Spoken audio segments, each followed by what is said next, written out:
if you want to see a difference, you don't just sit around and complain about it or expect someone else to instill a difference, which was the thing when I got to JF. Personal success.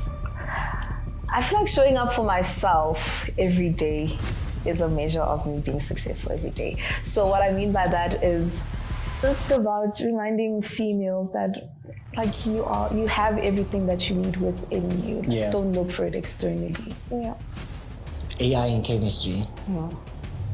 How does that work?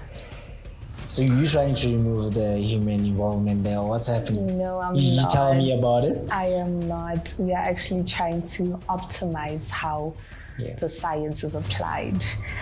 Season I used to work as a chief invigilator, and then also externally there's another NPO that I worked for that did data analysis.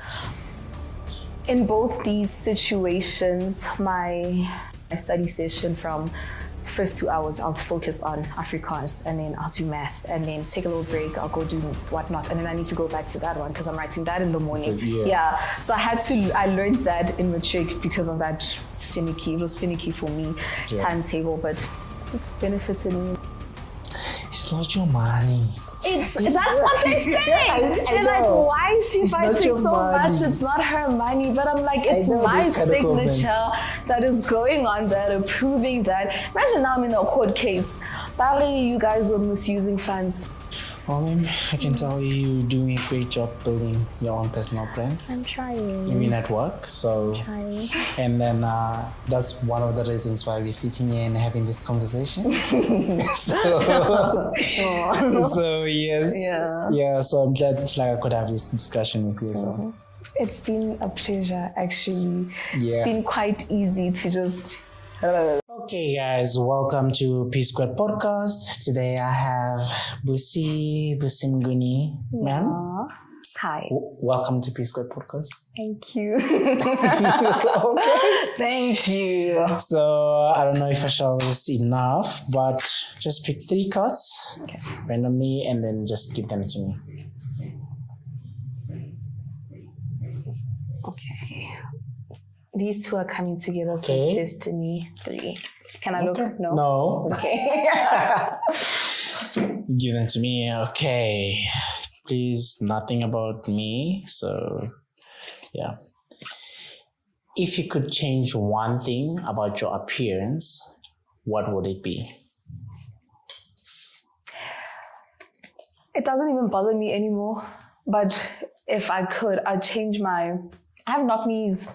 But it doesn't bother me, but it bothers everyone around me because they'll like bring it up like, oh yeah, I'm not knees. I'm like, I know. I'm aware. Thank you for reminding me. Yes, and it doesn't put me off in any form or shape. So it's just it's annoying, keep hearing it. And they bring it up as in like, you're trying to tease you or something, and it just never works. So I'm just tired of hearing you knock kneed. By the way, my dad's name is Wosi. So I always say the knock knees representing the V. It's the V for my dad. Okay. Yeah. Well, that's about it. I was saying, like with the Sasol people, you guys like running and everything. So you are into that cult of run. Okay. No, I'm not. The first person that I'm interviewing? Okay, that's good. They're actually trying to recruit me though, because it keeps coming up in conversation. Like, no, you should come running. You should start running. Like, why are we running? What are we chasing? But it's fine. No. Okay. So let's see. This one is interesting. Did you help anyone today? We talked about you being a homebody. Today I helped. I did help someone, not in person.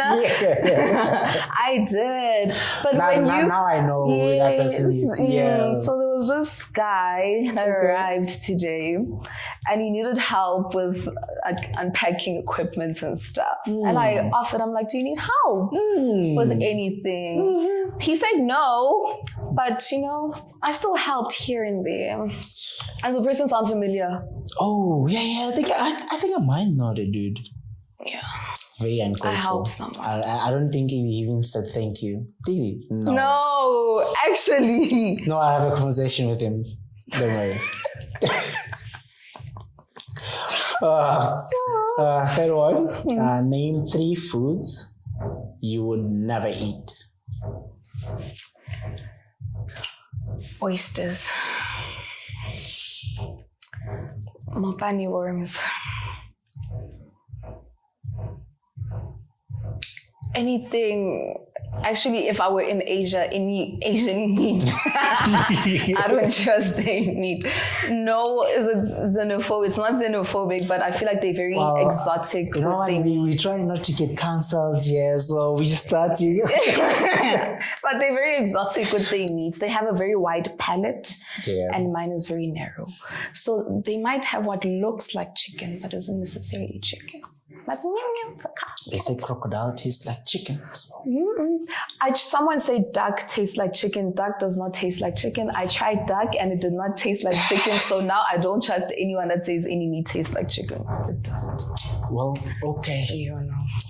So tell me then, you want to confess anything before we start? Because I got some information. Anything you would like to confess?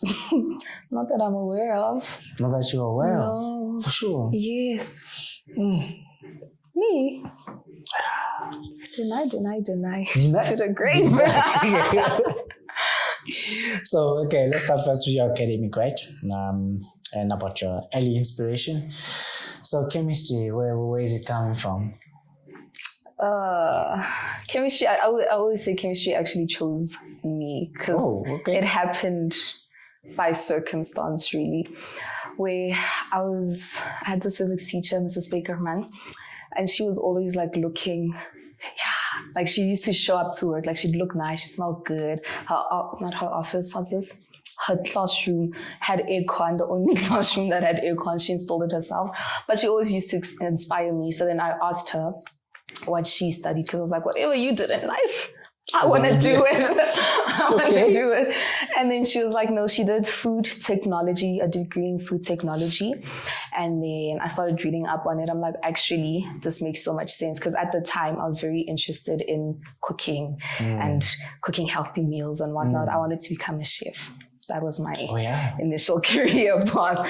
So as I was doing like the research on food technology, I found out that there's a rank higher, which is a food scientist, which I felt was more in alignment with me because the science part of it, I still enjoyed physics, chemistry. And then it also had the food aspect. So applied for uni, the degrees, I think it's offered at UP. I'm not sure at UFS. But I remember specifically at UP because that's where I wanted to go. And then my second option there was chemistry, and I can't remember my third. And then I also read that you can get into food science through a pure chemistry degree. So when I applied at Wits, I applied for chemistry super chem, and I can't remember my third option.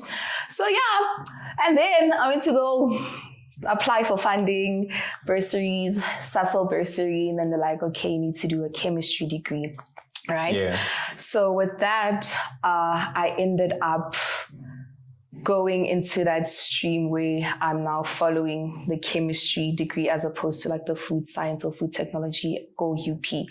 And then from that point onwards, when I was now exposed to chemistry, like I feel like when you get to varsity, the fundamentals of chemistry that they expose you to is not the same as in high school. Like it's more detailed, it's more you get down to the nitty gritty. They tell you forget everything you learned, it's outdated, here's the new research, here's the new that. And I actually fell in love with the chemistry where I just ended up staying in chemistry. So when you wanted to become a chef, was it because you like cooking or you like food?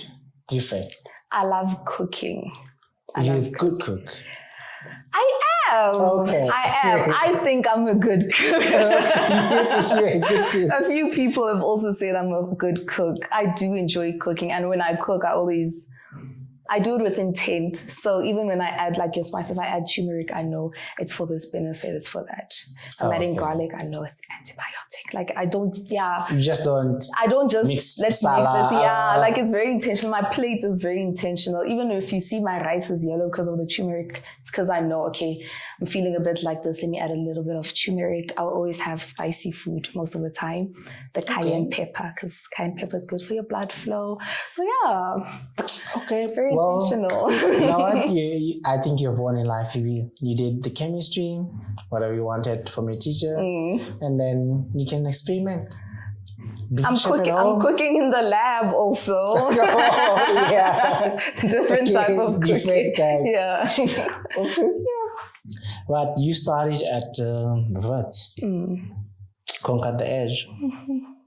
Oh, yes. Yeah. Oh, the edge conquered you. Which one? No, I conquered the edge. I am here. About to be a 3 times Wits graduate. So I conquered the edge. Conquered the edge. Record time. Thank you. Oh, yes. Yes. Yes. So what was the most transformative part about your experience there? Both personally and academically. Oh, yeah. At Wits. Yeah. I think let me start with the academics. It's just the level of how you need to switch the way you think. Coming from high school, you are taught these are the 3 bullets that you need to know. You need to understand this process. You need to know this. You need to know that. In the exam, they ask you, what are the things? You list those 3 bullets. You basically just putting out information on paper, and then you'll get like that 1 or 2 questions that actually challenge you. But when you get to varsity, from the first question, you need to be switched on and you applying what you know to actually answer the questions, not necessarily like explain Newton's law or explain this reaction or why does this and this and that. You grabbing different concepts and you putting it on. So I really had to switch from just I'm reading the textbook because I can study, can remember word for word what was written and say it again, put it down on paper, but actually creating a new concept or a new thought process to apply to this specific question. I think that was very transformative for me, which drives how I think now. Actually, I'm always thinking of ways to optimize, do better, do this. Like I'm always questioning almost everything. That comes from that experience. Why? Well, it only comes if you are from Wits, so other people won't understand, right? Only the best university. I wouldn't know. I haven't been to the other ones, so I can't say. So it's the best university in Africa, but anyone who wants to have a discussion with that rank? I think we're second now. Yeah, we're just giving other people a chance. So it's just politics now. Okay, but just checking then. You said like you wanted to be a chef. You wanted to do super chem.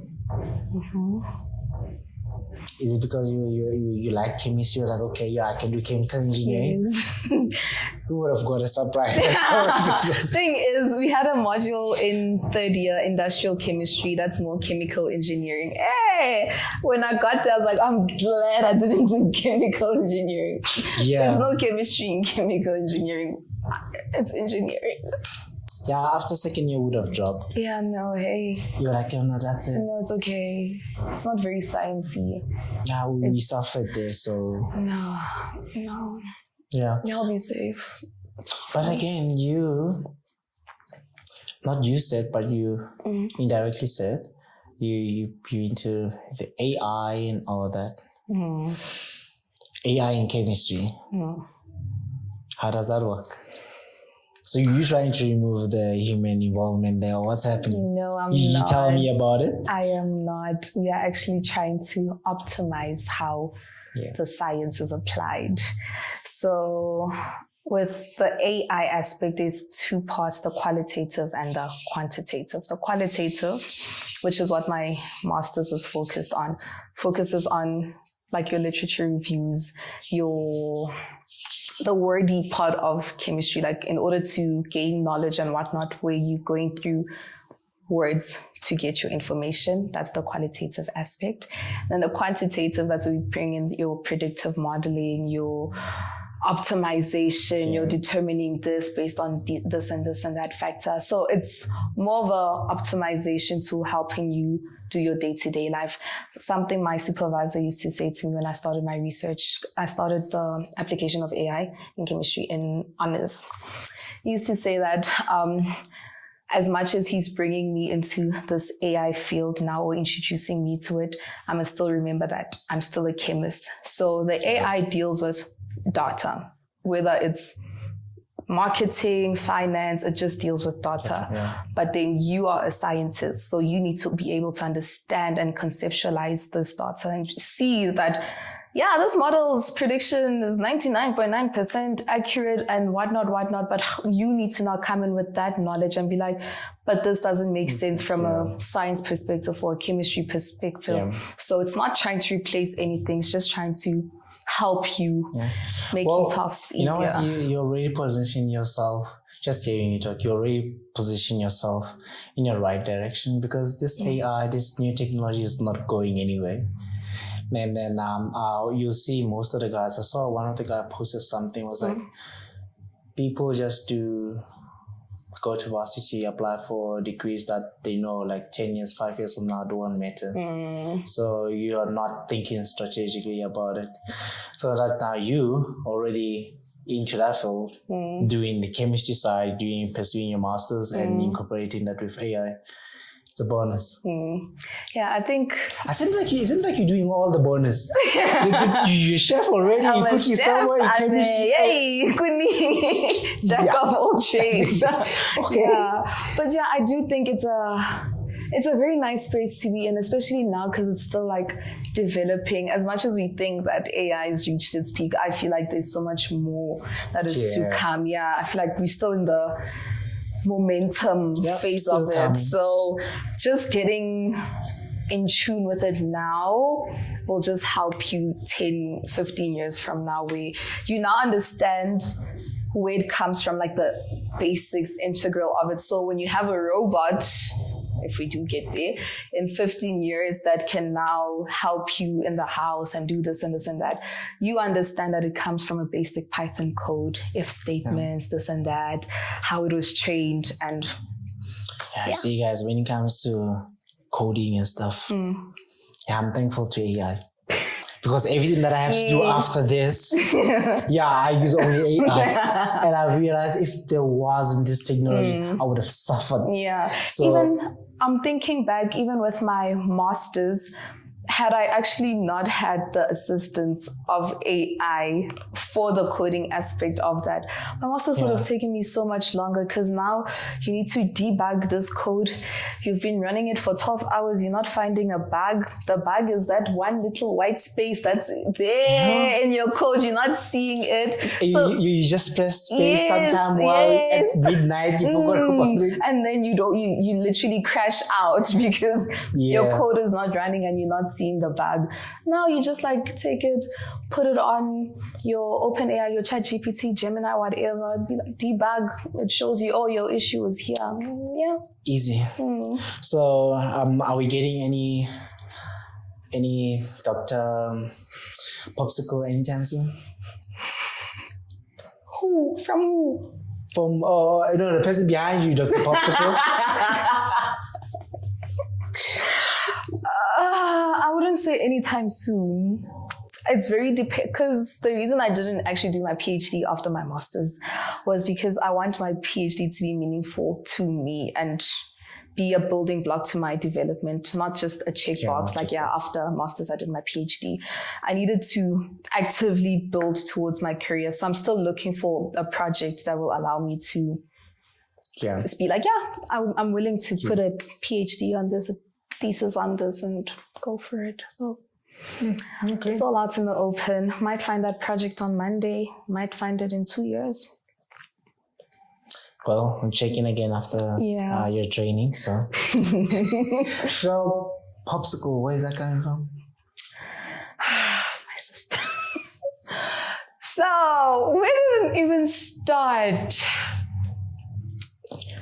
My sister calls me Popla, but it's like a endearing term, like hi Popla, like my little Pop, like Afrikaner teachers, they would say Popla, and then we shortened it to hi Pop, and then from that, like a popsicle, so it just keeps gaining its own life. Maybe next week we might have another version of Popla, but my sister called me Popla.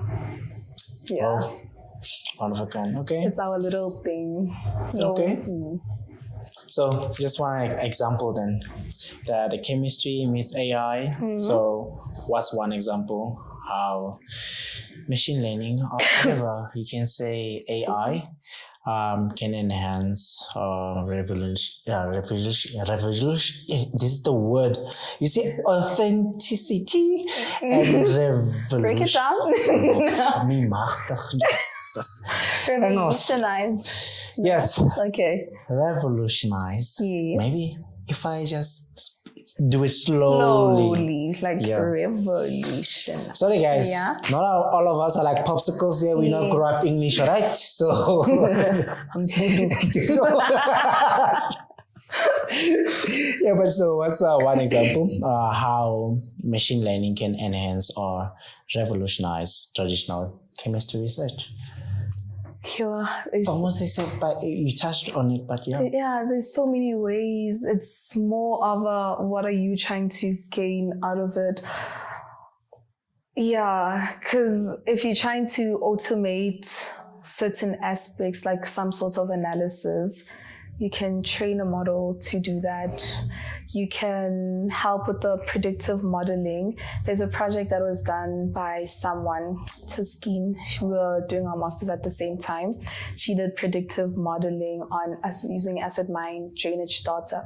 Mine drainage data, where they actually found out that there was actually so much value that was coming from the reactions, the by-side reactions that were happening in some of these areas, where the monetary value was just laying on the ground there. Nobody knew because you just, it's just H2S, it's just this, it's just that. Yeah, we know it's flowing out into the environment, but we're not really in tune with the interactions. We're not studying the relationships, the correlations between the different pollutants. We actually found out there was a reaction happening that's forming all of these side products, and that had monetary value. So it was literally just money laying on the side. So it all has, and that would be a business-driven goal. So I feel like how you apply the machine learning is very dependent on what you're trying to achieve with the machine learning, or from your project itself. Like what are you trying to achieve? Then you mentioned something about the mining, one of your friends or university doing that. I remember when I started my master's as well, we're gonna do with people from Northwest. There was a mining there. They was gonna do something in data analysis and all that. Then we waited for a couple of months, like 2 months, for them to give us the data. It took forever. Like, you know what? We're not gonna wait for this. So I think my supervisor actually had to put in a request for that data, quite a few times. But see, that's another limitation that comes with machine learning and AI, because it's literally data driven. So if you don't have enough data, then you can't do anything. If you have poor data, you also can't train your model. So I'm just thinking about what we're doing right now, and sometimes how our data can be finicky. And then people from outside doing their masters proceeding with our data. Must be nice. Not gonna say anything about that, but okay. Then, looking varsity, but before we go into other activities that you did in varsity, for someone who wants to do chemistry, I guess they must be good in chemistry. You actually should. I would actually advise that from coming from high school, even if because in high school they split physics and chemistry, even if it wasn't your higher mark, because it wasn't mine. That's why another reason I went into chemistry. I like challenging myself. So I was like, this one I'm always getting 90s. This one, 90 there, 80 there. I'm like, why is this one fluctuating? Let's focus on that one.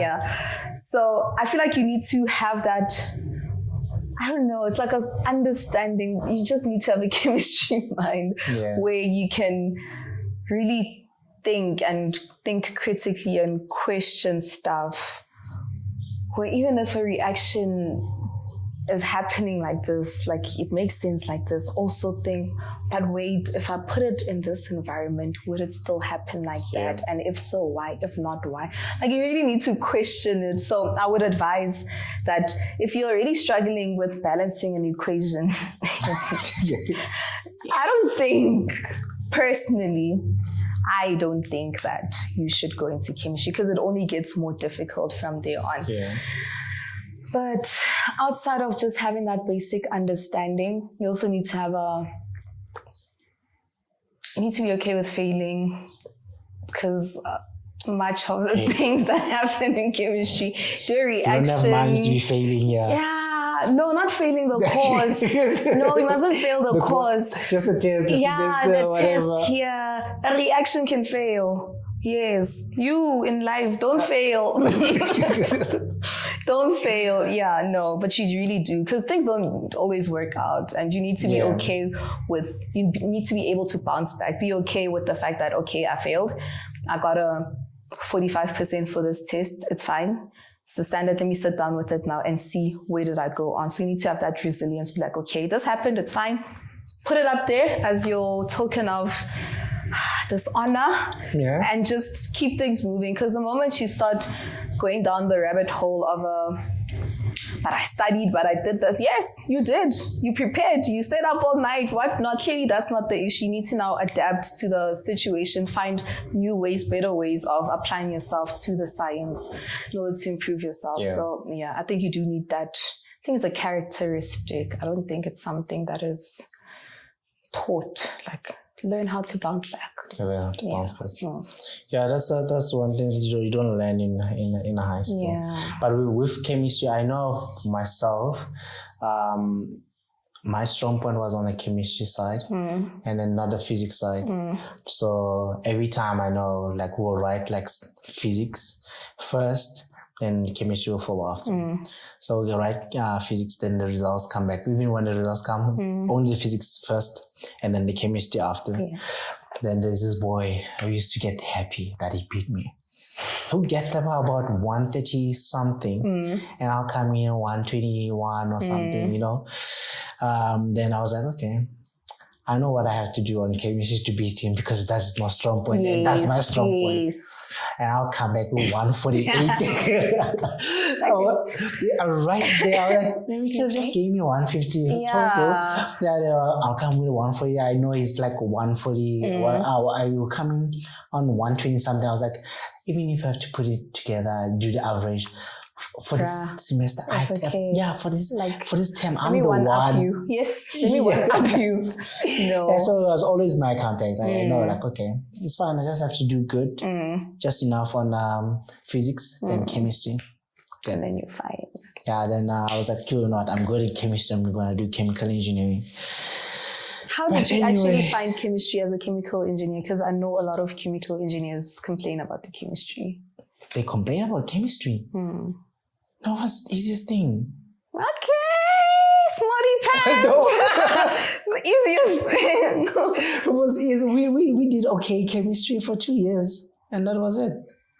No, I know so many people that complain about chemistry. No. But you guys don't do you do chem major? No, we don't. Oh. Yeah, why were they chem guys, the ones that because they're the ones I'd actually interact with. Yeah, the super chem guys, yes. Not straight chemical engineering. No ways. You can't cry about that. Then if you cry about that chemistry, then that will knock you. Process will knock you down. I don't even know what that is. It's fine. Mass transfer, everything is coming back now. Flash memories, trauma, PTSD. But chilling in varsity, you had a job sort of. So you study and you have a job. How do you balance the two? With good time management.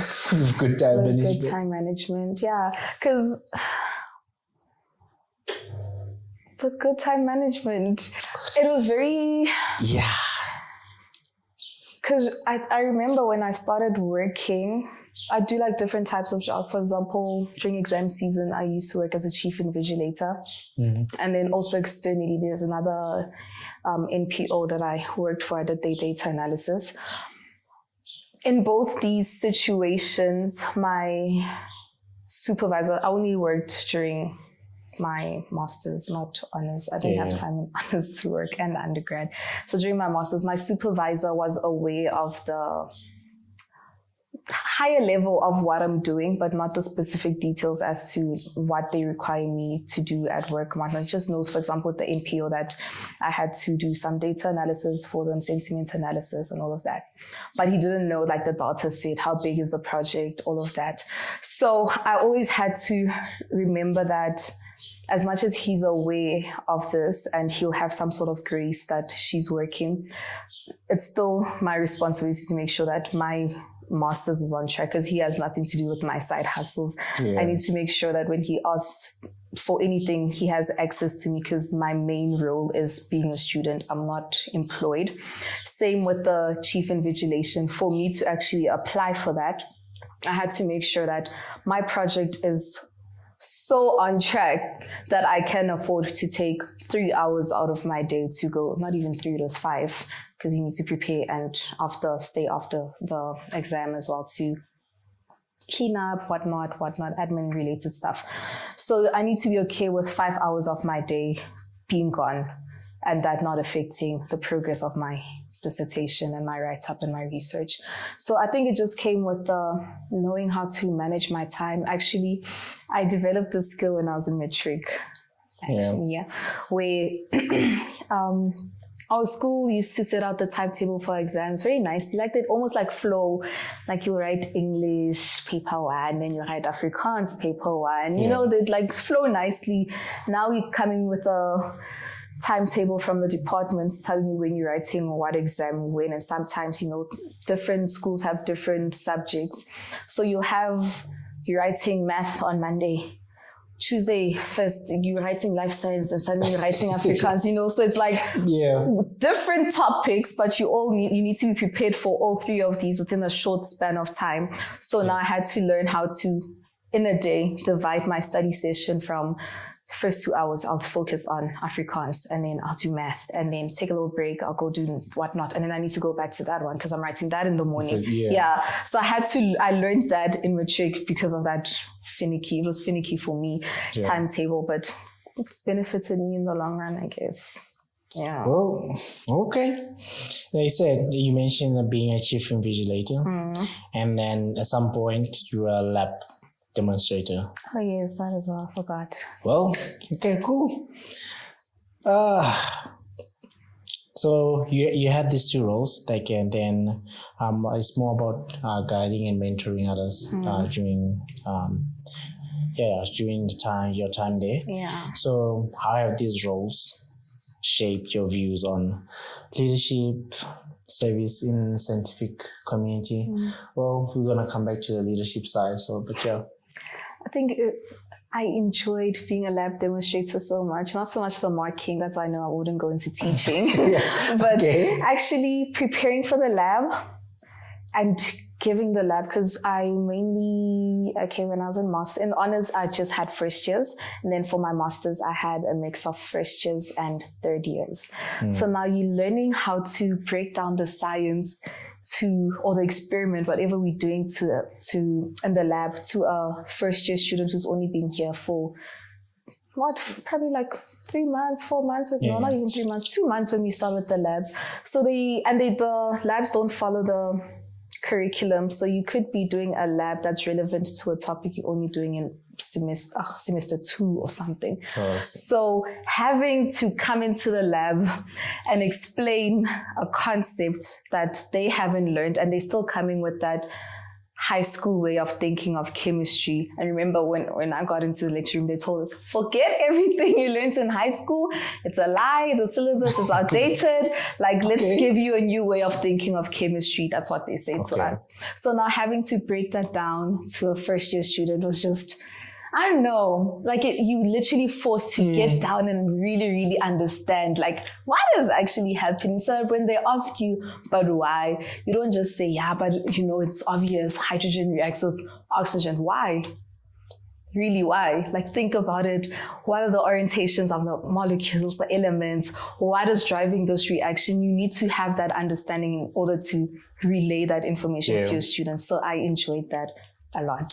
You see why, I feel like You got hold of my questions because you just answered the next question I was going to ask. Which was what? I didn't even touch the leadership aspect of the undergrad one, working with first years. Oh. It was just going to be like, how has working with undergrad students taught you about resilience, curiosity, and learning process? Exactly that. I haven't even, because I'm thinking I touched on it, yes, but I can speak a bit more on that.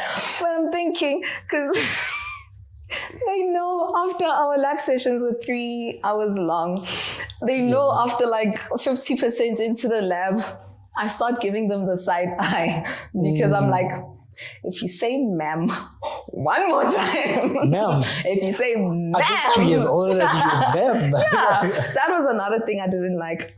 That's what actually would upset me more than anything. Because I told them, no, don't worry, you can call me by my name. And they'd be like, no, ma'am. And now they ma'am you because they're uncertain of, when there's a lot of rules in place and you really, really do not want to break the rules. So now you're double checking each and every step. So having to also instill that confidence in them that like, trust yourself. Trust that if the lab manual says you put in the acid and then you put in the indicator, or you put in the base, then you do, trust it. Because they'd come to me and they'd be like, the lab manual, it says in this step, I must do this. I'm like, yes. And then they're like, should I do this? I'm like, yes. Yes. So just being able to support them, but not spoon feed them to a degree where they can now be confident in making their own decisions in the lab. I had this one student, she was actually a medical student. When she started, I remember she came to the lab with so many notes, more than I had, like of what was happening. And she was like double checking everything and whatnot. I remember, and she did well. She really did do well. She was like a 90s average student. Sure. But I think after like 3 labs with her, like I came, I'm like, just trust yourself. Like she'd ask me a question. I'm like, trust yourself. This lab, I'm not gonna answer your little step-by-step questions. Just do what it says and see if anything goes wrong. And that lab, she didn't come ask me. She just said, she kept looking up at me and she's like, I'm like, yeah, you're doing great. Don't worry. So after that, she literally just flourished because I only had them for, I think, block 1 and 2. And then they went on and it's a new course. They went on to do the biology aspect of it, but I also assisted with that. Now, when she was doing the biology labs, you could even see like she was just chilled. She's just like, nah, I've got this. And having to see that in real time, that I actually made an impact in someone's life where they have confidence in themselves in the lab. Right now, you know what? I'm thinking right now, like you will make a great manager. Oh. Yeah. Thank you. Because that's what literally like a manager should do. Like just instill like positive confidence in someone, making sure like they can do the work. So yeah. Not micromanage. Not hold it like this. Allow them to hold it incorrectly so that when they fail, you can be like, oh, it's because of that. Not just do it. And then you don't learn to operate independently. Exactly. So you'll be a great one. Thank you. Yeah. I hope management watches this. Management? Please watch the podcast. Promote me. Promote this lady, please. I'm joking, man. Yeah, but you see, that's what I'm talking about. Now it goes to the second one. What did I do? Leadership. I should stop yapping it. I was just like... No, it shows like, I thought about these questions. They're joining one. So that's good. So, still again, varsity. Seems like this leadership role just came from long time ago. It doesn't just come from now. Okay. It's been there, okay? So your role as treasurer for School of Chemistry, student council, right? How did that experience influence how you see yourself as a scientist and leader? You see, that one actually tested me so much because in that role, I actually had conflict with my committee members quite a lot. Yeah. So, learning... How's that going right now? Jeff? Okay, we come back.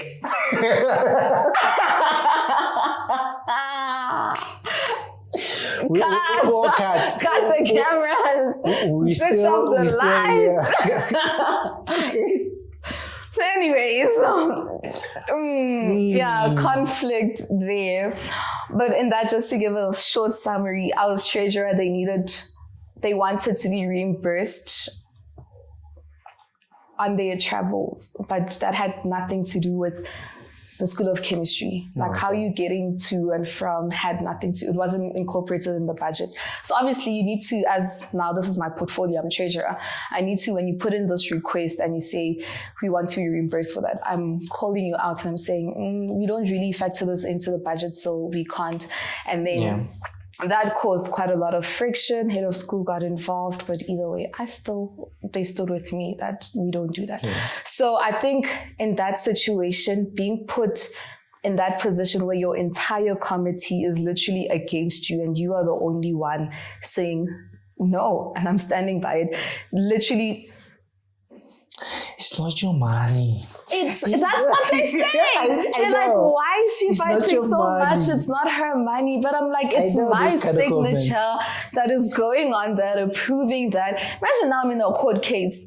Barry, you guys were misusing funds. Barry, treasure, you signed. Then what will I say? Be like, oh yeah, my committee told me to do it. And they won't be there. All of them will be there. So I was just like, no, I'm going to stick with what I said. If I am wrong, I'm happily willing to give you the money. If the head of school says, no, you're being difficult or you being incorrect, happily, I'll give you your money. It's not my money. But until that direction comes from there, I'm sorry. I'm using my own discretion here and I'm saying no.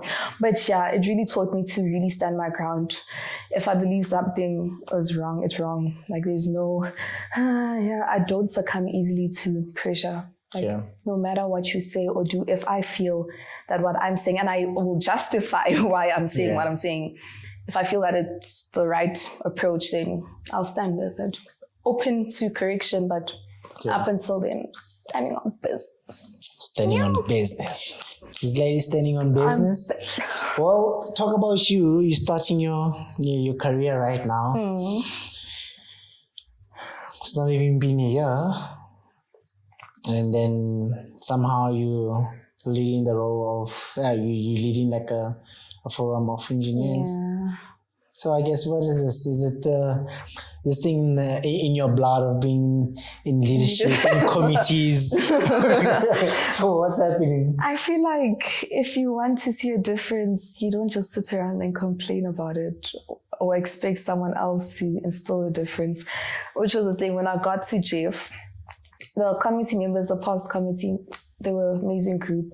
But obviously there's always room for improvement. And instead of now sitting and being like, oh, let me see what the next committee will do, and then I can also point out the holes in their leadership. I was just like, just put yourself in this situation now. You'll get to understand why they led the way they did, why there were certain limitations, all of this. And literally in the few months that I've been chairperson, I understand why certain things were done the way they were. I understand why certain things didn't happen and why certain things did. So now that I have that concept and the context into what was happening, it's easier for me to now be like, okay, I have all the knowledge that I need. I said I don't want the JIF. I don't want the JIF to look like this. I'd like to make improvements. So now with this knowledge that I've now gained in my position as chairperson, we can now put in new initiatives to improve, fill in the loopholes and whatnot. But obviously, it's not going to be all perfect in one approach. Even with my leadership, there's someone sitting somewhere and thinking there's room for improvement. But as long as I know that all the weaknesses that I saw have been worked on, even if they're not fixed, if it's just like a gradual improvement and the strengths have been maintained, then I'm happily willing to put my hands up. Like, I want to be involved in this. So I think that's why I just got involved. I don't want to sit back and complain and just be like, they don't do this, they don't do that. You rather not be part of the complainers, sit down and like point fingers. You're part of the game changers. Yes. But you see something wrong. We know when people say, okay, you do it. Okay. Yeah, that's me. I'm like, okay. One thing I realized, like, people are so quick to like know what is wrong, and then what is wrong? Okay, since you point out what is right then. Yes. And they're like, sit back. I've seen like so quick to So many point like, situations. you should have done this, like, how would you have done it? Yeah. Oh, I should have spoke to that person. Oh, I spoke to that person. So come up with an idea, like whatever you said I should have done, I've done it's it. very easy to just sit from your office and just like complain. They do this, they don't do that, they don't do that. Put yourself in the firing line and see how much better you can do. Well, while I was still serving, I used to call the EATs ungrateful EATs. I would say it in your face. I wouldn't hide it. I was like, ungrateful EATs. If only you knew.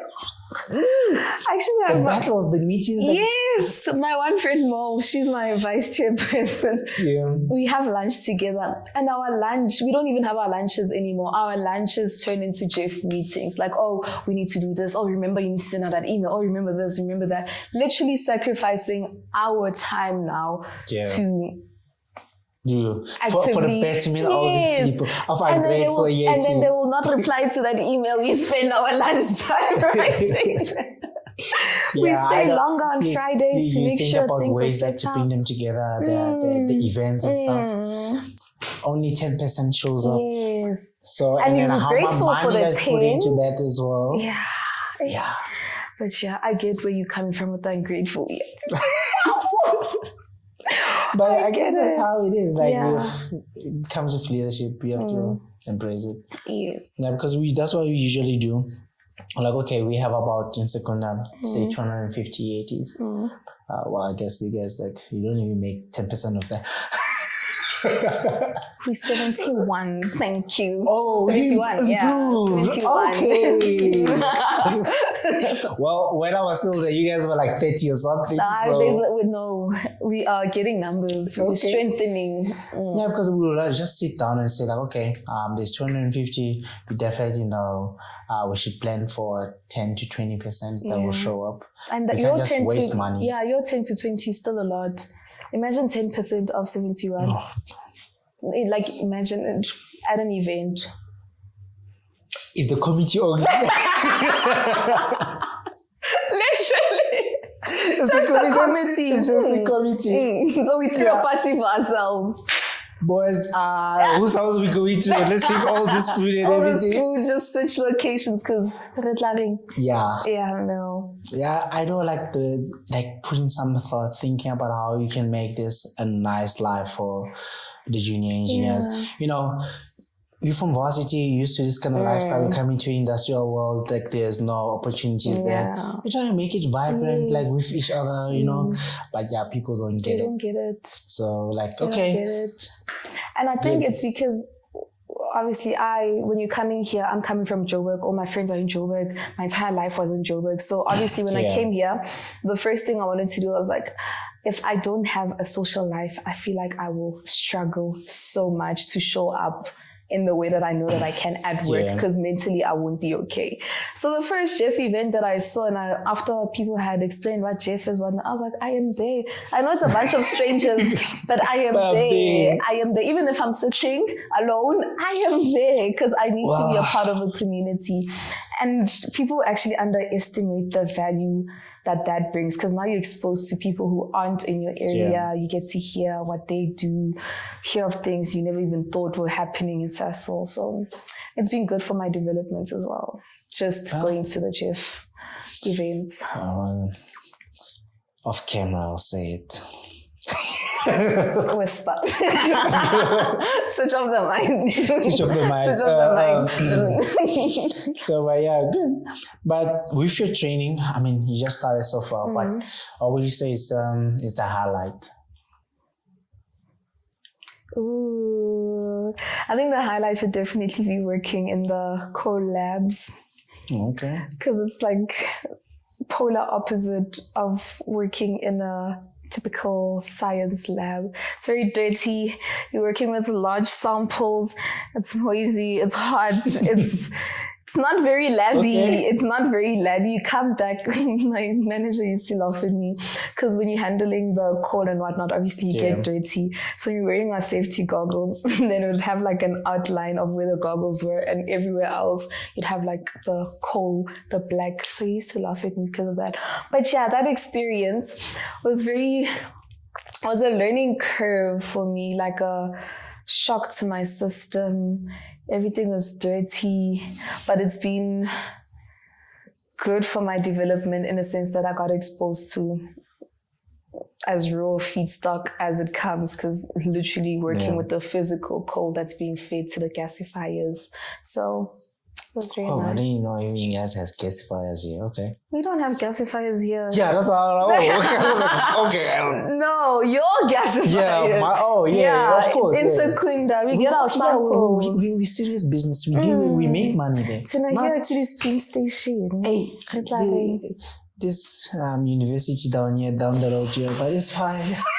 You realize we're in the same company, Gandiging.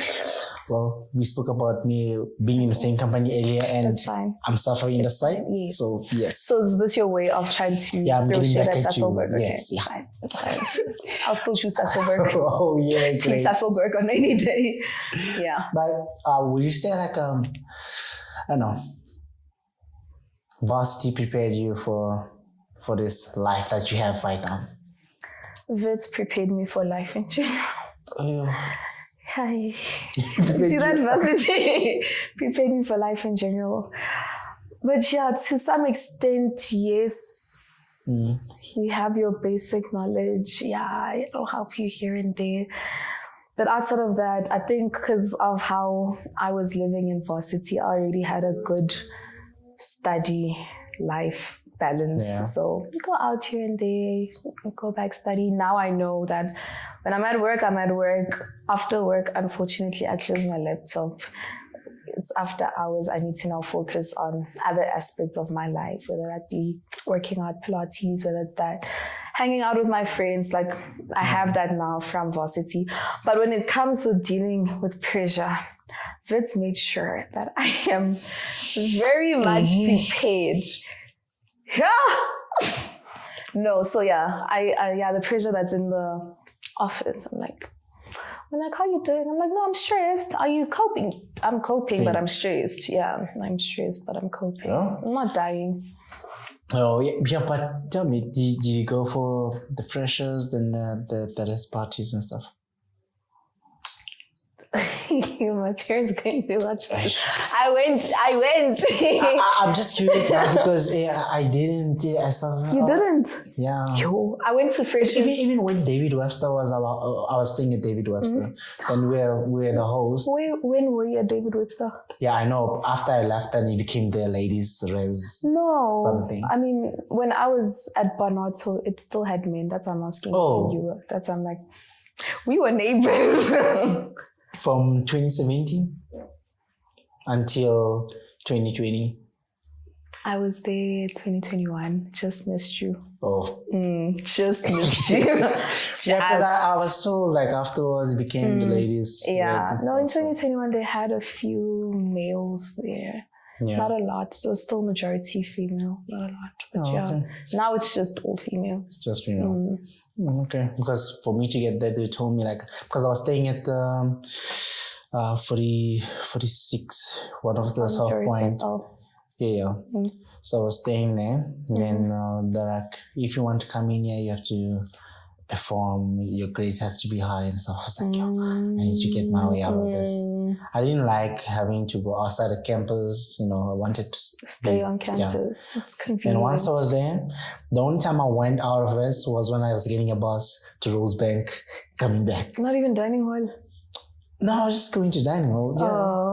Yeah, but I would never leave the place like nothing. When were you dying? Okay. Yeah, so I'll go to dining hall, close to Banato. Yes. And then the main one. Convocation. So, yeah, convocation. Yes, that's the one. Yes. Yeah, so I'll go to that one. That's it. That was my life around there. I mean, it was my life as well. I didn't go out every weekend. I used to go out end of block. Yeah. Were there still Zanzel when you're there? The gym? Yeah. Close to Hall 29. But then it closed now after COVID. But yeah, it was there. I used to work out there actually. Yeah. First year. Second year I didn't, it was COVID. And then third year it opened for like, I think a month or two. And then they said they're closing down because of the strikes, our annual strikes. Yeah. And then it never opened again. That was my first gym experience. First time being at the gym, so. Yeah. Oh, okay. But if you have to check the varsity experience and where you are right now, would you say like it's nice to collaborate? It's just overrated? I think it is nice. It's nice. Then they heavy networks. Yes, I think it is nice because some research. Just the work done. Yeah. Yeah, I was about to say some research, like just get the students to do it. There's no need for us to be cracking our heads over this project. Yeah. Yeah, I think it's good for collaboration. Well, try to do something by yourself. I want to see how you're going to get it done. So yeah, you need people that support. And I still maintained I tried to maintain a good relationship with the people from my building still. So that if you need anything, not even like a instrument or whatnot, like if I just need some information with regards to I'm reading a paper, I'm not really following what's happening. I know someone who has specialty in catalysis. I can just call up Dr. Forbes. I mean, I can't call him. I don't have his number, but I can find a way to get a hold of him. If you can get a hold of him, find someone who knows someone. Yes. So I have his email address. I can email him. Yeah. But just that relationship. I had a lot of chat about catalysis this morning. So, Science people. Enough now. Enough. Well, you just started your career, but what legacy do you hope to leave? You haven't created it. You are creating it. But I am paving it. Well, one day you look at this episode like, actually, I did what I said I would do. I feel like I want to be a trailblazer. Like, okay. I actually love challenging the status quo. Like, sometimes you just need to ask, like people will be like, things have been done like this for so long, but why? Yeah. You know, like really have people thinking about the way that they're doing things. Like, yeah, I understand it's working, it's not broken, but why have you been doing things like this and you're not considering doing that and that? I like challenging the status quo. So I want to be remembered as a trailblazer. If there's a legacy, definitely paving. When everyone was splitting like this, I created a little, secret path there, shortcut way, optimizing this. Yeah. I want to be known for that, definitely. Oh, okay. Well, with your AI, and you will definitely get there. But there's something that I'm looking for here. I can't find it, but you just have to fill in the gaps now because I'm trying to find it. I can't find it. You started something, I think, in university days. Okay. About women empowerment. High school. That was high school. You see? Yeah. So, wait a minute. What's happening? So, this thing, like I said, it's in your blood. So, it doesn't start now. Okay, cool. So, you started like in high school. So, what was the intent of like the whole initiative? Back then, it was just me and my friend, Tiamo. Tiamo was actually like the face of it. Like it was called #ConfidentlyBeautiful by Tiamo Tlapin. It was her idea, and then we were on board with it, and we provided her the support that she needed. But it was all about, I don't know, I think we're just girls. Like when you see girls suffering in different aspects, whether it's through like your feminine products or you don't believe in yourself or you just like down, you lack the confidence, you're just despondent, if I can say. But yeah, it had to do with just reminding females that, listen, be confident in who you are, and that is in everything that you do. So they used to call me the brains. So Barry, and this, you can be a nerd, because I am a nerd. I take on that title with pride. Well, you don't have to say it, it's all written, so you can see it. Can hear it. Yeah, you don't have to put the glasses here. Okay, no, don't worry. Just sit with me for 2 minutes. You'll know I'm a nerd. Yeah, so I can be confident in who I am. I embrace it. Back then, it used to be like you're a nerd. I don't want to be called a nerd, but I embrace it. Have other people who have other issues that they're now facing internally or externally within their families. So we just wanted to be that voice, especially for the youth at the time, because I think we started it when we were in grade 10. That initiative, and then we would go to like these government think it was the YES program. Yeah, they used to have like a expo, and we'd go there, we'd give talks, we have interviews, just to motivate the girls to like, hey, as much as they say it's a man's world, it's also your world. You can exist in it, and you can be equally, if even not more important than a man. Up for debate, but it's fine. We had a discussion before we started. Let's not get into it, please. But yeah, it was just about reminding females that like you have everything that you need within you. Like, don't look for it externally. Yeah. Well, you are a lot of things. You're doing a lot of things. And then you are great at those lot of things. But there's one thing that doesn't work out for you. That you've tried and you failed dismally. What's that? Trying to be your own hairstylist. That you have to cut your hair. She didn't.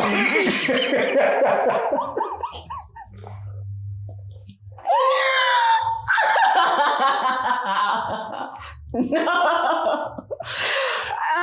Yeah. So I try to be little hairdresser. No, I have a lot of, you see, most of the time, if you see me now as an adult, my hair is usually braided. If it's not braided, it's in a pony updo. I have a lot of hair. And it's difficult to manage for me. Hey, but they're going to cancel me. But my hair is difficult to be managed by me.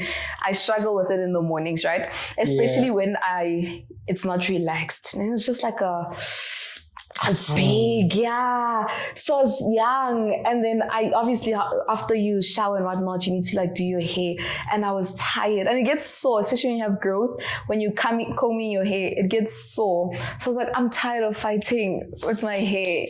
So I looked at it. I remember I stood in front of the mirror, and I just took my hair like this. I grabbed the scissors and I just went, because I thought if it's short, then I'm not combing through like all of that, It's just like a you did. But now because of how I'm holding my hair, remember I'm a kid, I'm not even holding all of my hair. The one that's still up and whatnot. So I had a very funky hairstyle where at the back my hair was flat, like brush cut. And then this side was shorter, here was long, and then I was so proud of myself. I remember running into the living room and I was like, Ma! And then I turned around and like, I cut my hair. Okay. It did not end well. Yeah, my mom tried to save my hair because I had long hair. She tried to save it, took me to a salon so that they can do like a pixie cut type of thing. Because remember, my hair is short. Just let it grow out. But after a while, she realized that what I'm trying to do is not going to work out. So there's no saving this one. She said, so I had to cut all my hair off. That was Don't imagine it. When I see those pictures, I'm like, never again am I cutting my hair. I'm not made to have bold. No, to be bold. Yeah, but I will never do that again. Yeah, you see, I draw the line when it comes to scissors, my hair. No, give me 0. Then I said to sister, I was like, you know what? What is one thing that you can tell me? That was one of them. But what is one thing that you can tell me that she will know came directly from you? I was like, then she told me that. Then I was like, what is one thing that she used to do when she was young that used to annoy you? What do you think that is? Me? I'm such an angel. Me? That annoyed my sister. Maybe taking her stuff, but like that's normal. Don't all sisters do that? Yeah, and being a copycat. I copied her. She copies me. Hey. Copying who? When you're young, you're copying her, doing everything that she does, everything that she says, you say it back. She was getting annoyed. I gave her a little bit of chat so she can vent. I was like, this is a safe space. Yes, talk. Talk. She went off. Yes, I'm like, don't worry, I'll embarrass her on the episode. We'll just talk. I mean, I did, but I actually remember that phase. I looked up to my sister, so I literally just like she was, I don't know, it's like she's a marvel. Like whatever she's doing, I want to do it because she's like, wow, like I want to do it. But I'm guessing that was annoying. Marvel. Yeah. But now she's gonna have a different view of it. Yeah. It's like I looked up to her. I actually was so upset when my parents bought her phone. That was one thing that she did that annoyed me. Now she will know. When my parents bought her phone, I remember the one that had blue.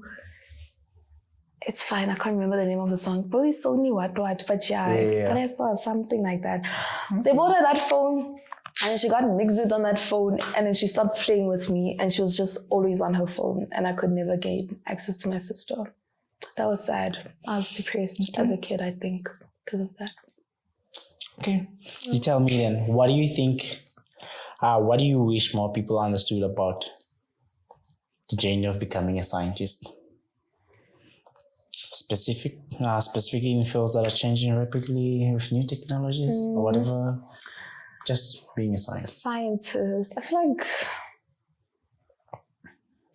there's a misconception that firstly we don't exist apparently in South Africa. People hear of the qualification but rarely ever are exposed to it. So it's just like a concept, not that it's really a thing. But most people really feel like when you're coming into the science field, it's boring. It's, you need to have, be Albert Einstein or Newton. I don't know. Yeah. But it's really not all of that. I feel like if you open yourself up to learning, and like I said earlier, being okay with failing and going back to the drawing board, you actually realize that that's what science is all about. Like just... you keep trying new things. Maybe we've been crazy. You just keep ideas, going round and round and round, just innovating. But I think that's about it. And people also have this misconception that there's no money in science. It depends on what you quantify as money, but I feel like it's decent. It's decent. Yeah, it's not bad. Like they make it seem like it's terrible. Like scientists don't get paid. Like You're okay. In case management is watching this, there's always room to add like an extra 5%, extra 2. Extra 2, maybe.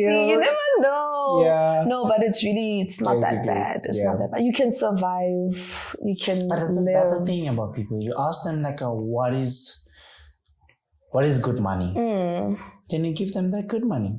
I can tell you a year from then, it won't be good. They're like, no, it's not enough. Yeah. So you just have to be make peace, be content with what you have. Because there's someone out there, I can tell you, if you have to tell them how much you're earning, they'll be like, yo.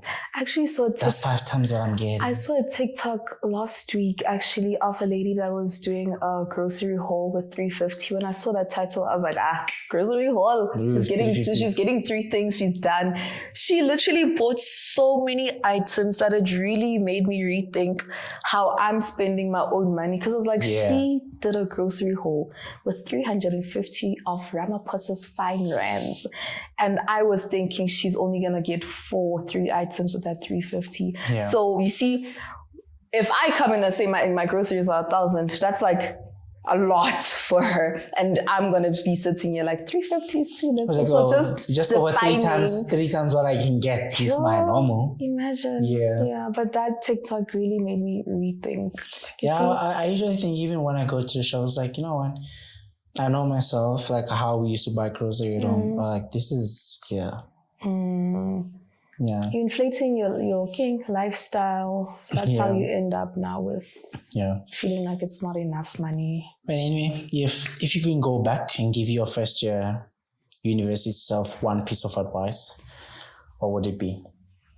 Rest. And why? Rest. Like I actually can't emphasize the importance of rest, because I actually fell sick because I wasn't sleeping. I was so used to the pace that we moved in high school, that where now you're going into a lecture, you're going through so many slides. The next day, we're not going through the same slides, we're moving on. That it almost was like a shock to my system. So now, like, I didn't understand clearly. First, you need to learn how to learn in the lecture room. There's no time to be going back and relearning whatnot. So I was new to that. And then now I'm trying to catch up. Like, I didn't understand what they were saying. I'm going to stay up all night. I'm going to study so that I'm ready for the lecture the next day. Now it becomes a cycle. Now I'm not sleeping, and it's going on and on and on and on. You have to be fresh for the morning. Yes. I passed out in first year, mixture of exhaustion, and I had stomach flu from the food at the dining hall, but it's fine. Stomach flu. So I passed out. With your personality, what did you do? What do you mean? Well, did you complain?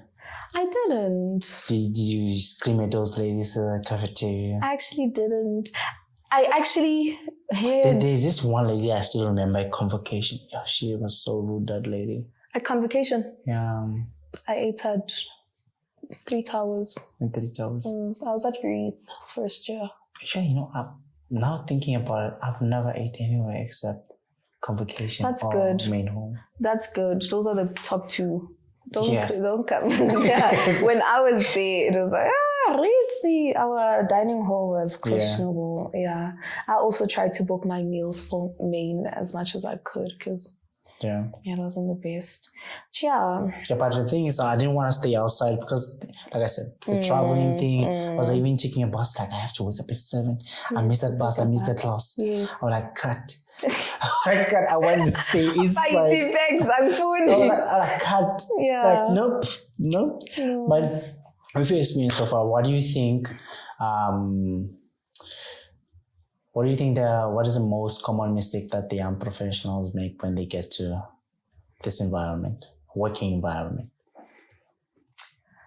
I feel like we are overconfident in ourselves, where you really feel like, no, I don't really need anyone. As long as I show up at work, I do what I'm paid to do, and I go home, I will make it in this field.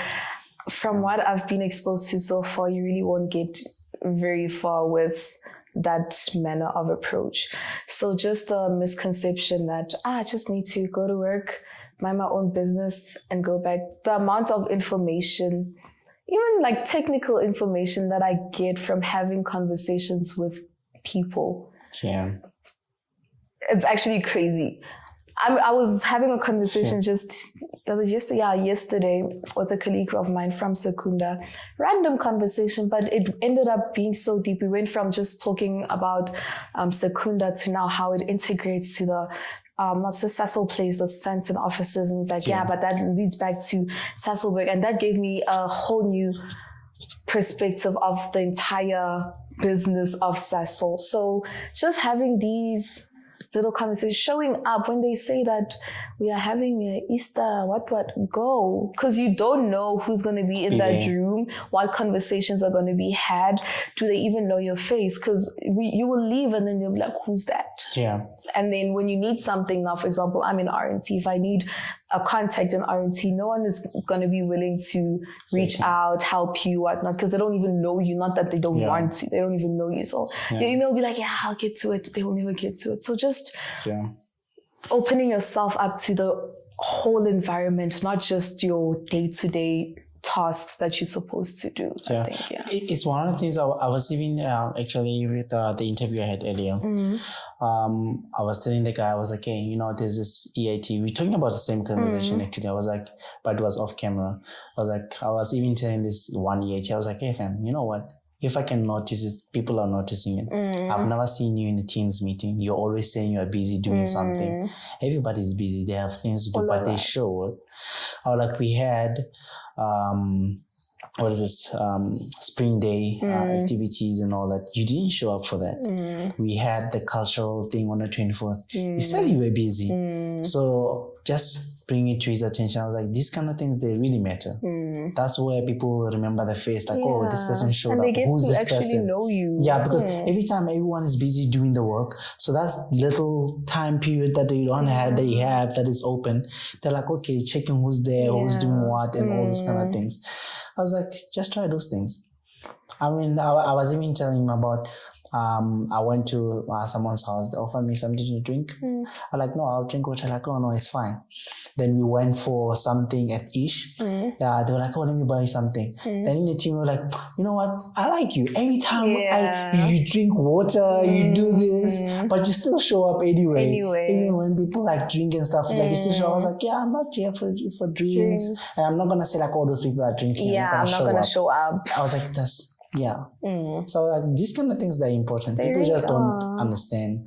And what's sad is by the time you actually clock that these situations are integral to your development, it would have been like past. Now you are in the company, but you're missing those people connections, those people skills that you develop from these interactions. Yeah, that person that you met like was making a joke about, I don't know, whatever, while having a beer, and then you were part of it. Even when you have to do work and they remember like, oh, that guy was there. Friendly. When you approach them and stuff, like they remember the face. You were there. And they get to know your strengths and skills as well. So for example, with me, if it comes up in a conversation that, oh yeah, I've done this project and whatnot, you never know when that skill set might be required in a project maybe a few months from now, and they can still, there was someone I had a conversation, they mentioned something, maybe we can talk to them. I'm having so many of those now where I'm like, no, someone did a rotation in this area, maybe I can talk to them and get more context into what happens at that plant, what happens here, what happens there. So it's a professional world, so you can't do work by yourself. You need people mentioning your name in rooms that you can't get into. So it's important. Yeah. But what can you do with people? Hey, you can't force people to interact. You can't force them. And there's this misconception also that if you're introverted, then you don't gel with people. I'm introverted. I just know when not to be closed off. You need to read the room and be like, okay, if I'm acting like this now, this is how it's going to come across, even though this is not my personality. So I just switch on when I need to switch on. But like I was saying, you asked me my plans today. I'm like, I'm at home. Very much introverted. I'm not... But when it comes time for me to show up, I will show up in the best way that I can. It leads to what one of the conversation I had with one of the HODs was saying, like, you just have to read the room. When you go to production, you have to be in a certain character, their language, how they do things. You have to gel in that for you to get information or to get whatever you want. But that same attitude, you can't take it to the executive committee and in that room. Like, you just have to read people and everything. So I was like, that's one thing. Because I asked him that because it was something like I was struggling with. I was like, I just like maintaining the person that you see outside of work is the person that you're going to get even at work. I was like, you need to work on that very fast. In this world, you need to work on that. So because I've been having that conversation with a couple of people. They were like, we admire you for that, but it's going to hurt you. So but well, we're at the end here. So what does success mean to you? Success means money. Money. Yo, not Betty. Okay, money. I love money. No, but I think professional success or life success. I feel like, definitely. Let's start with personal. Personal success. I feel like showing up for myself every day is a measure of me being successful every day. So what I mean by that is I feel like I'm very empathetic and I'm very supportive of other people. If you have something happening for you, I'll show up for you. I'll make sure if you're running, I'll make sure you have your energy, you are well prepared, you're this, you're that, with that. But I used to struggle a lot with showing up for myself when it's time for me to now do all these, I'm like, put myself, I can do this then. We're more nice to other people than we are to ourselves. So every day where I wake up and I'm like, no, I'm not going to do this, or I'm going to do this just because I want to, or I don't want to. It's just for me. And then that's me measuring my success in life, because then I know that I've set the boundary, I'm aware of the boundary, and I'm living up to that boundary. Yeah. And then professionally, money. I feel like execs, money. Yes, money. As much as I am driven, I love my job. I love science. I love chemistry. I love everything that I do. I love research. Comes with pecs. Yes. Yes, I love it. But at the end of the day, for example, I wouldn't chase a higher position or just for the title. Definitely not. Definitely not. If I'm moving up the professional ladder, I'd rather even move, what do they call this? On the same level, like go to another department or whatnot on the same level. But as long as it comes, number one, with the salary increase, and number two, I still get to do what I love, I am fully for it.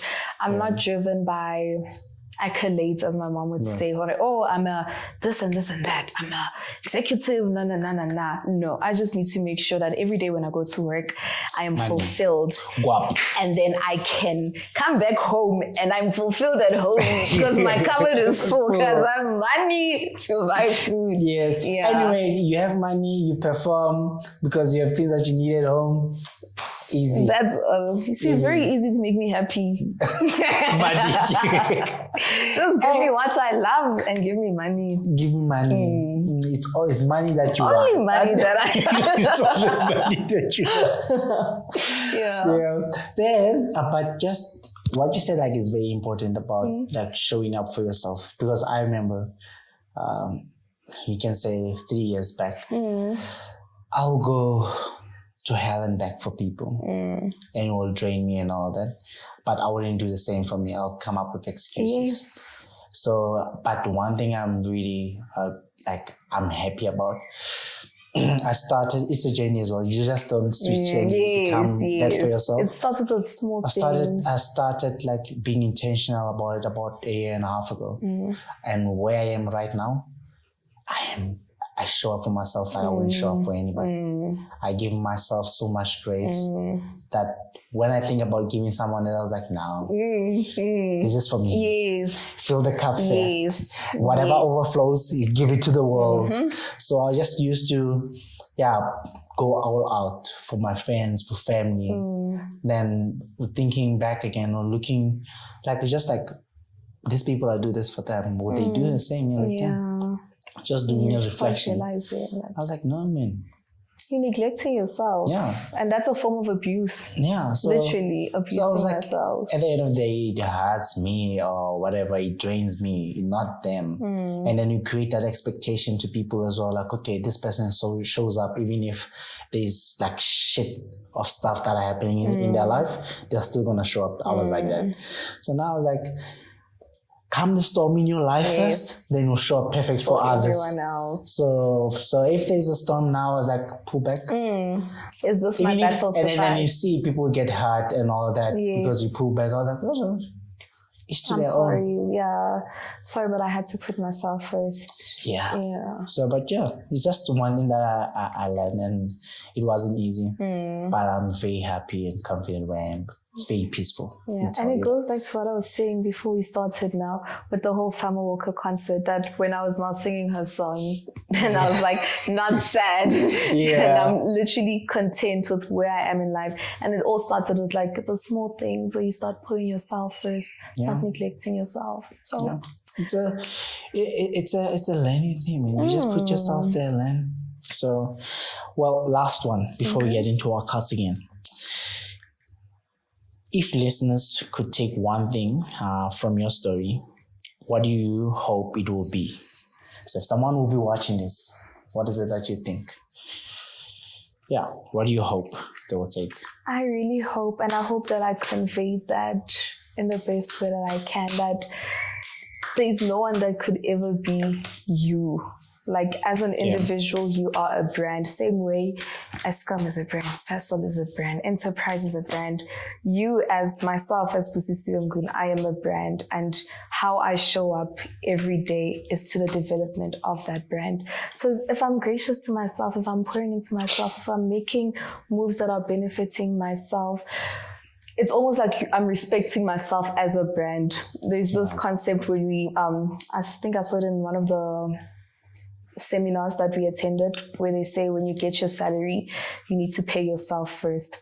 And it goes back to this, like you yourself, you're a brand, you need to invest in yourself, not just in outside, but development, how you think, how you carry yourself. It all comes together and it creates this brand that you are. So the same concepts that you put into going into work and helping Sasol make its profits, helping this and that, achieve whatever goals. Yep. So I hope everyone gets that.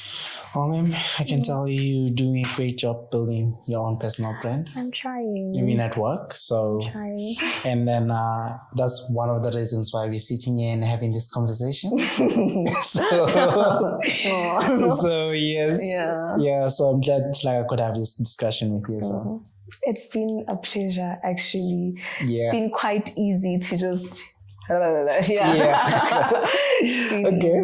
Pick 3 cards for me again. So. It doesn't ask you difficult stuff. The first ones were difficult. Actually, pull the whole stack that you had. I want one on the side, the excluded kids. Okay. Inclusive, Sasol value. And the last one. 4. Edition. Okay. Yeah, I know. A wild card. Oh no, yeah. This is abuse. Okay, we'll just try to go quickly on them, right? Okay. So cool. What's your favorite song and why? Through your love letters. It's a Summer Walker song. I was going to say that Summer Walker. Okay. That's my favorite song. We won't explain why, but it's my favorite song. I'm going to listen to your lyrics and I'll just see why that was a favorite song. Don't sign me up for therapy after you hear the lyrics. You're like, are you okay? Okay. Yeah. What do you think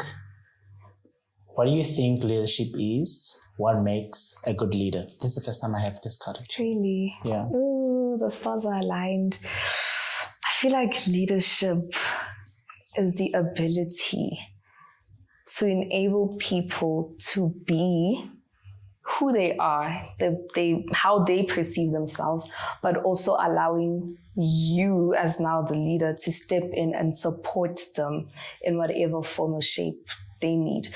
So whatever person you are, we're not trying to change you. We are not trying to nitpick at all your weaknesses. We see you as you are, and I'm here to support you in whatever way. So your shortcomings will help you. If you have strengths, we'll uplift them, but not trying to be like, yay, here we wear orange, when you're not going to come with your pink, you're going to wear. No, find out why the person is wearing pink, why it benefits them, and how you can now use their desire to wear pink to benefit everything else. Yeah. Perfect. What is your favorite holiday and why? Easter. Easter's my favorite holiday. Okay. Christian girly. Obviously, I don't know, there's just a sense of new growth, new beginning, like reliving all of, I don't know, I just get renewed around Easter time. I love Easter. Okay. Yeah. Well, while you're still there then, what is the favorite Christian teaching? From the Bible, from a story, whatever. I wouldn't say I have a favorite teaching. It's, the one you resonate with or whatever. I have a favorite verse. I actually learned this in Christian camp in grade 6. Says anything is possible if you just believe. I think it's Mark. If it's not 13, it's 3, somewhere there. And it's like a mini notepad that I got from Christian school, and that has been engraved. Might be getting the verses wrong, but that specific part of that verse has been engraved in my mind since then, that anything is possible if you just believe. And at that point, it was Jesus himself speaking. Yeah. So it just holds. The gospel. Yeah, it just holds so much weight in my life. Okay. Yeah. If you were invincible, where would you go and what would you do? If I was invisible? Yeah. Please do the right thing. I'm not gonna solve, I don't know, start. Where would I go? How would you do I would and where actually, would you go? I really need to be strategic about this one, but I would want to be in a room where decisions are being made. And you're the one making decisions. Let's start for starters, Jeff. So, which decisions that's too low down. I wouldn't even say the president, because I still feel like the president is still too close. If there's a great of like BRICS, like a BRICS meeting, I'd want to be in that room and hear what's when you speak English, like you have the last say. I want to, You have the last say in the matter. Yes. Those are the type of rooms I'd be in. Okay. Last one. Have you ever been mad at one of your friends? How did you handle it? Actually, I asked this question earlier today. I have. She didn't handle it, guys. Not very well, clearly. The relationship is not there anymore. I'm still, it's actually gone. That's why from the silence I was like, it's not there anymore. I was mad and it's still not handled, so I'm still mad. But it was just I don't know, I genuinely struggle with people who do not understand the principle of things, firstly. And secondly, people lack accountability. Yeah. Thirdly, this should have been number one, but people who can't regulate their emotions. I think that's like a big thing for me, because of all the things all my experiences, I've had to learn how. I'm very soft. My mom would probably, if you had a conversation with my mom, she'd probably tell you, she'll cry just now, watch. Yeah. So I've always been soft, very emotional, but having to learn that in this world, when things don't go your way, you don't just cry, you don't just crumble like a cookie. You need to learn how to regulate your emotion, learn when to be angry. When you're angry, I used to like bang doors. I don't do that anymore. I've learned that. And now seeing grown adults not being able to regulate their emotions, I'm like, if I could do it, anyone can do it. It's when I started working, I realized actually we're still working with kids. Yes. Even over 50, 40. I was like, because maturity doesn't come with age. You can't be crumbling like a cookie. And it's a psychological thing. You need to learn how to regulate your emotion. And that doesn't mean you're gaslighting yourself, like you're disregarding or invalidating your feelings. You are aware that I'm feeling upset. In this moment, I want to stand up and start shouting at everyone, but I can't do that. So what I'm going to do is I'm going to stand up, I'm going to take a walk, I'm going to drink water, breathe in, breathe out, and go sit down. And you're not going to start now acting all weird and be like, no, you're going to carry on, be professional, be whatever. Yeah, regulate your emotions. Yeah. It's just refreshing hearing it from a lady's side, because the words accountability, controlling emotions, you can hear all of that from that's true. Yeah, so that's why I'm like, true. That is okay, true. yeah, that is true. Which is why I even get even more finicky about it, because I'm like, if I could do it, trust me, I believe that anyone can. If you really put your mind to it, like, just regulate your emotions. Well, you should have a lessons learned or whatever with the ladies. Like, this is not a way to go, guys. Conference. Yeah, like, guys, we have not been easy on the other gender, please. Up for debate. Okay. See, as soon as you start including that other gender, I'm like, story for another podcast, guys. So. Not today. Yeah, not today. Anya? Yes, sir. Thank you for having a chat with me. I told you we're going to have a chat for about 1 hour, 30 minutes. Mm-hmm. It's been exactly that. Really? Look at us managing our time. Yes, we started at 3:27. Now it's 5:03. So, yes. Literally. That's good. Yeah, I'm a project manager by heart. So, yes. See, I want to do that as well, because money. Money will come. Money will follow. Put in the work, guys. Yeah. Money will follow. True. So, yeah. But yeah, thank you for having a discussion with me. be an impactful leader. Like, thank you. One of the things that I had the discussion with one of the directors, I think it's 2 episodes ago. Mm-hmm. Yeah, 2 episodes. I think 27, we're sitting on 28 now. I asked him, like, for you to get into a management role, for you to be a leader, where does it start? Like, as specific, he was like, no, you start where you are. You put yourself in those positions. And just like you started working now, but you're already putting yourself in those positions, becoming a chairperson for the junior engineers. Ambitious. They've been there. They've been like third year once, like you taking that role. Yeah. As a scientist even, which is the minority. Yes. So just put yourself in those positions, and I'll see you there at the top.